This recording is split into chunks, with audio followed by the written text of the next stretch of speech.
Okay, कल के lecture में हम लोगों ने देखा था कि ट्रांजैक्शंस क्या होते हैं। तो ट्रांजैक्शन के अंदर दो तरह के ऑपरेशंस परफॉर्म होते हैं, रीड एंड राइट ऑपरेशन।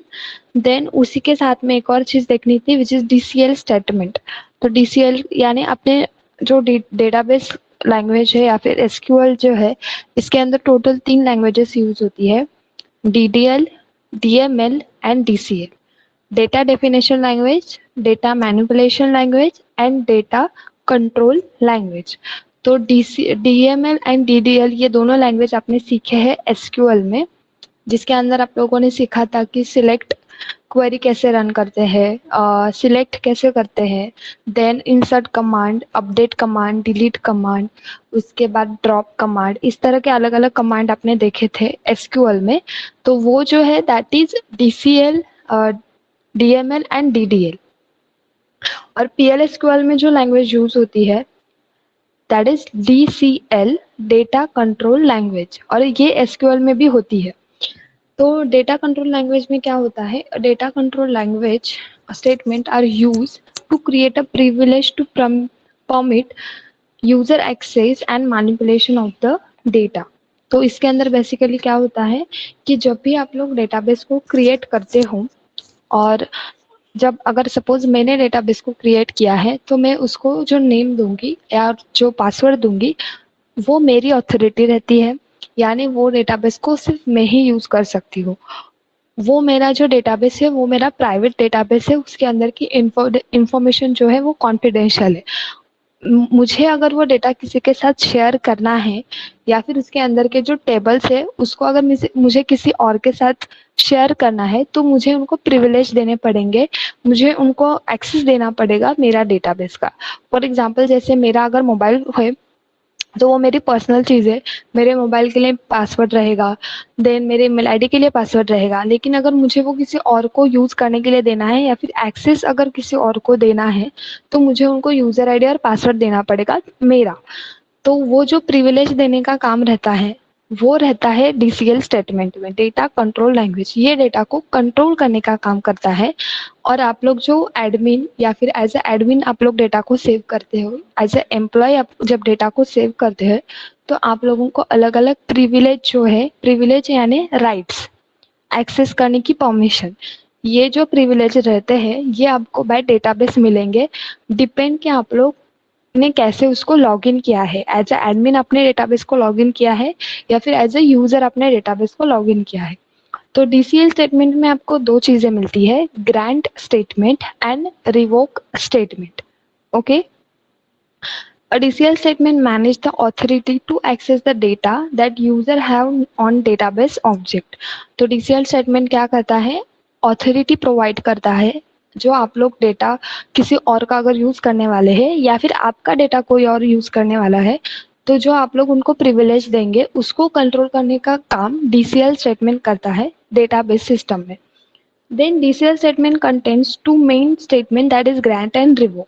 तो ग्रांट करना यानी परमिशन देना, ग्रांट करना, अपने कॉलेज को ग्रांट मिली है यानी गवर्नमेंट की परमिशन मिली है। देन ग्रांट करना यानी आप लोग उसको पूरी तरह से एक्सेस देते हो या फिर प्रिविलेज देते हो आपके डेटा के ऊपर काम करने के लिए, that is grant statement. whenever we want to work with a database then we must have some privilege to work on it। अगर आप लोग किसी के प्राइवेट डेटाबेस को यूज कर रहे हो तो आपके पास उसकी परमिशन होनी चाहिए, और उसके लिए ग्रांट स्टेटमेंट यूज होता है। Then if you don't have authority or privilege to a database then we can't perform any operation in the database like insert, update, delete। अगर आपके पास वो डेटाबेस के यूज करने के लिए कोई भी ऑथोरिटी नहीं है, कोई भी प्रिविलेज नहीं है, तो वो डेटाबेस के ऊपर आप लोग किसी भी तरह की एक्शन या फिर किसी भी तरह का ऑपरेशन परफॉर्म नहीं कर सकते। फॉर एग्जाम्पल अगर आपको किसी के डेटाबेस पे इंसर्ट कमांड रन करनी है, अपडेट कमांड रन करनी है, तो आपको वैसा प्रिविलेज होना चाहिए। और जो यूजर है मतलब जो एडमिन है जिसका वो है डेटाबेस, उसने अगर वो डेटाबेस के ऊपर ग्रांट कमांड रन करके रखी है तो आप लोग उसको आराम से यूज कर सकते हो। ग्रांट कमांड समझ में आई?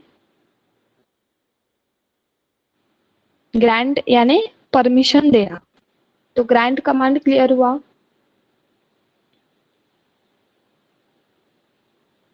ओके, देन आपने एक स्पेसिफिक टाइम के लिए किसी को आपका पासवर्ड दे दिया, ठीक है। सपोज अगर कोई आपकी ईमेल आईडी पे काम कर रहा है तो आप लोगों ने उसके साथ आपका जो ईमेल आईडी है उसका पासवर्ड दे दिया, ईमेल आईडी एंड पासवर्ड दे दिया कि आधे घंटे के लिए तू मेरे ईमेल आईडी पे काम कर ले, ठीक है।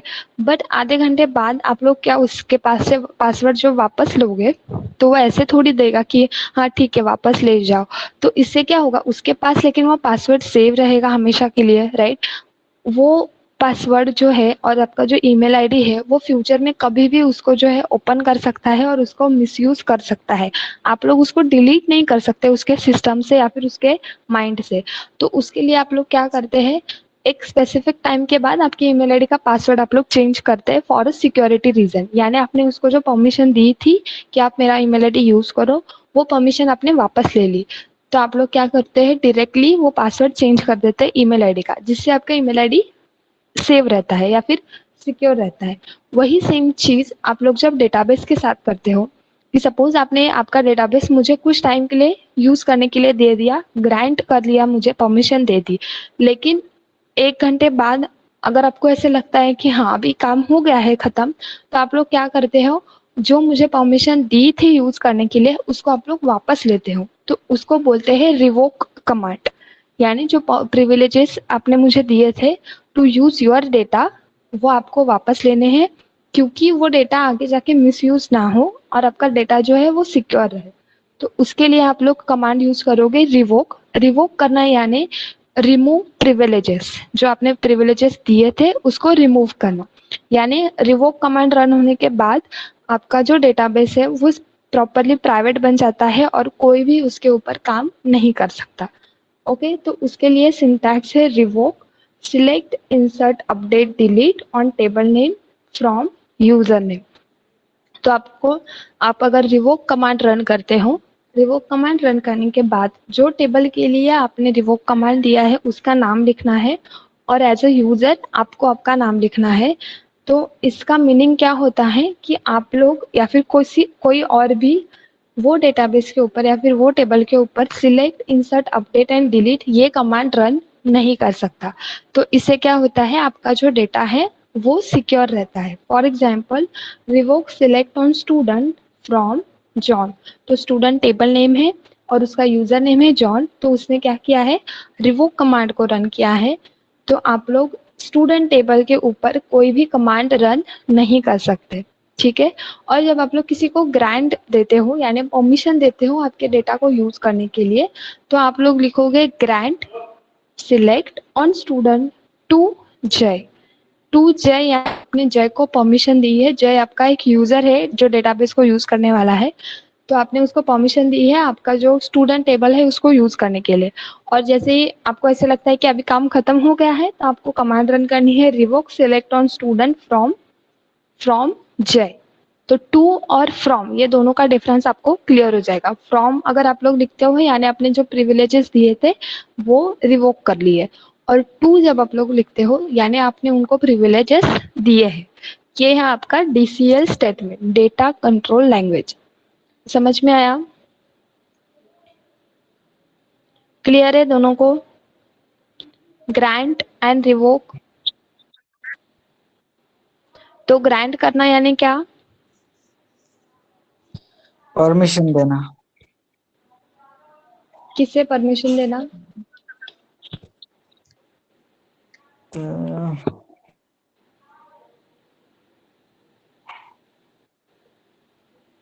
किसको परमिशन देना? यूजर को। यूजर को जो आईडी यूज करने के लिए लेगा वो। राइट, जो भी आपका डेटाबेस यूज करना चाहता है उसको आप अगर आप लोग परमिशन देते हैं तो वो ग्रांट आता है, और अगर वो परमिशन मुझे वापस लेना है तो रिवोक। ओके। तो जब आप लोग ग्रांट करते हो किसी को तो वो जो है, अगर सपोज आपने मुझे ग्रांट किया है तो मैं आपके डेटाबेस के ऊपर सिलेक्ट इंसर्ट अपडेट डिलीट इस तरह के सारे कमांड रन कर सकती हूँ। और सेम वही अगर आपने रिवोक किया है मुझे तो मैं आपके डेटाबेस के ऊपर select insert update and delete इस तरह की कोई भी कमांड रन नहीं कर सकती। Clear? DCL statement. Yes. Okay. Then next is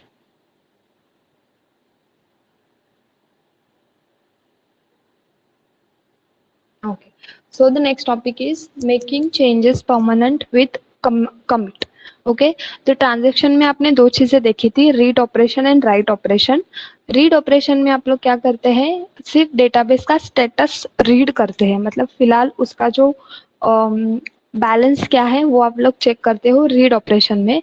read operation perform होने के बाद डेटाबेस पे किसी भी तरह के मॉडिफिकेशन नहीं होती या फिर किसी भी तरह का चेंजेस नहीं होता है. रीड करना यानी सिंपल स्टेटस को चेक करना. जैसे आप लोग अगर आपको बैलेंस चेक करना है तो जैसे आप लोग गूगल पे वगैरह जाके आपके अकाउंट का बैलेंस चेक करते हो तो that is read command. Okay, लेकिन जब आप लोग गूगल पे से किसी को पैसे ट्रांसफर करते हो, ट्रांसफर करने के बाद आपके अकाउंट से पैसे डेबिट हो जाते हैं और किसी और के अकाउंट में क्रेडिट हो जाते हैं, तो उसको बोलते हैं राइट ऑपरेशन. ठीक है, उस वक्त क्या होता है, दोनों के डेटाबेस के अंदर चेंजेस होते हैं. आपके अकाउंट से पैसे डिडक्ट होंगे और किसी अकाउंट जिसके अकाउंट में आप लोग भेज रहे हो उसके अकाउंट में वो ऐड होने वाली.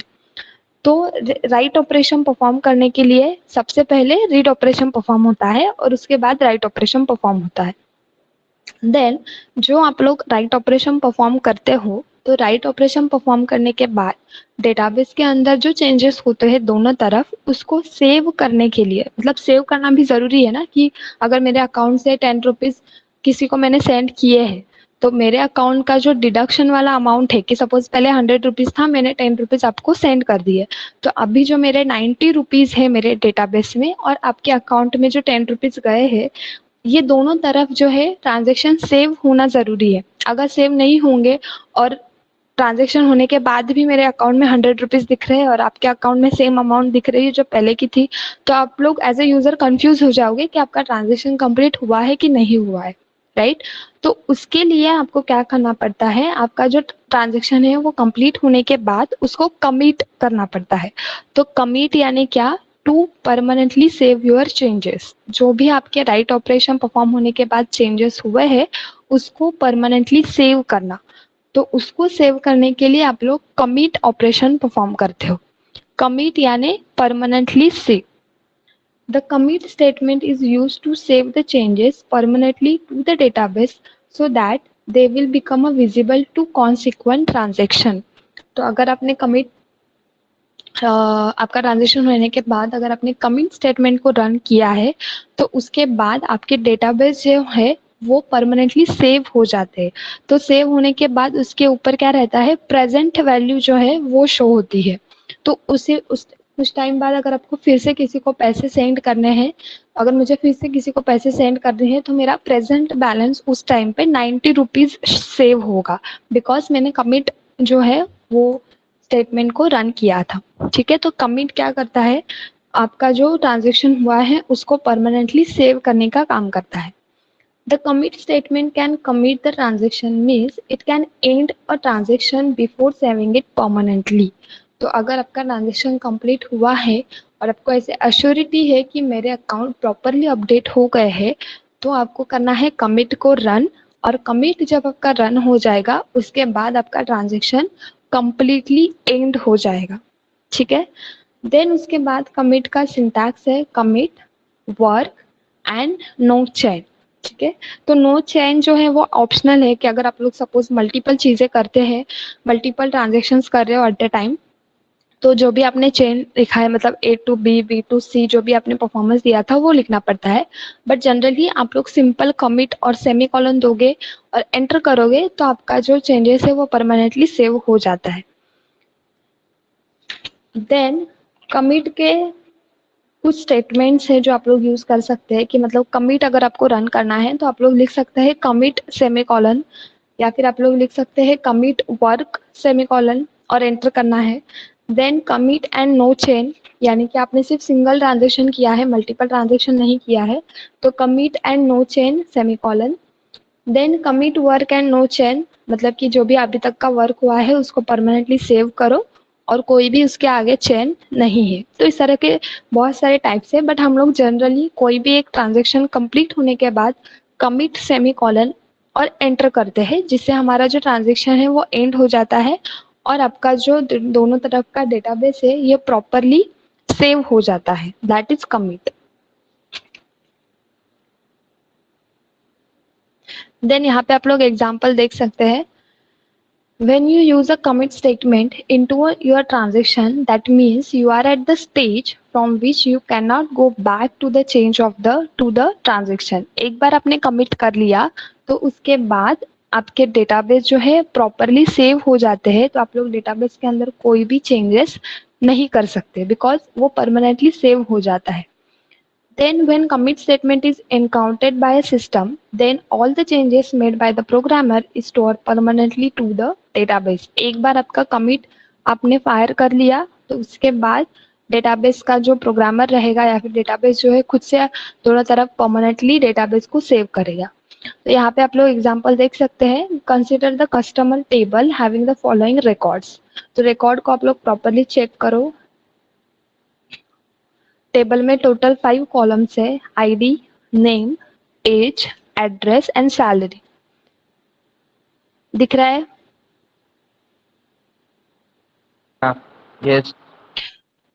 ओके, तो आप लोग खाली ये जो कॉलम्स है इसको प्रॉपरली ऑब्जर्व करो। देन हम लोग नीचे देखेंगे कि कमिट कैसे रन होता है।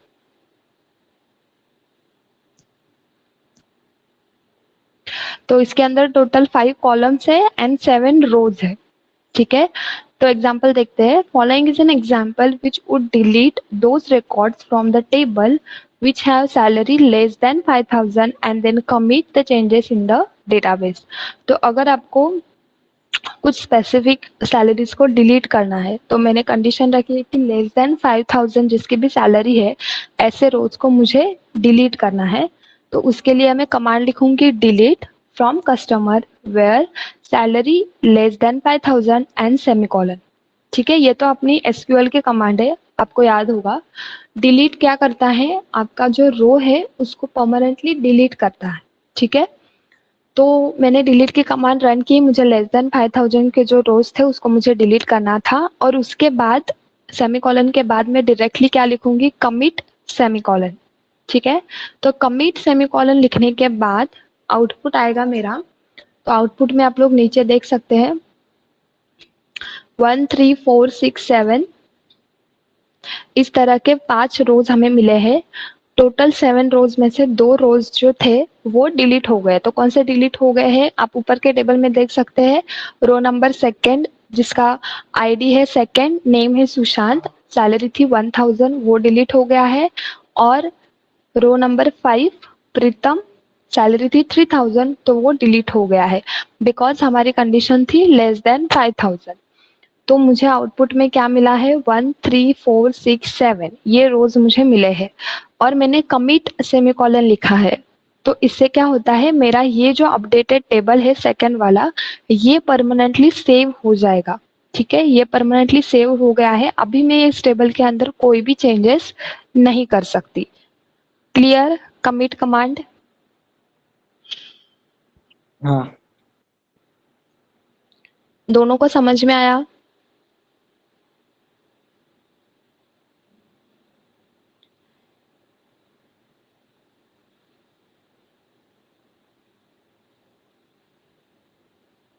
ओके,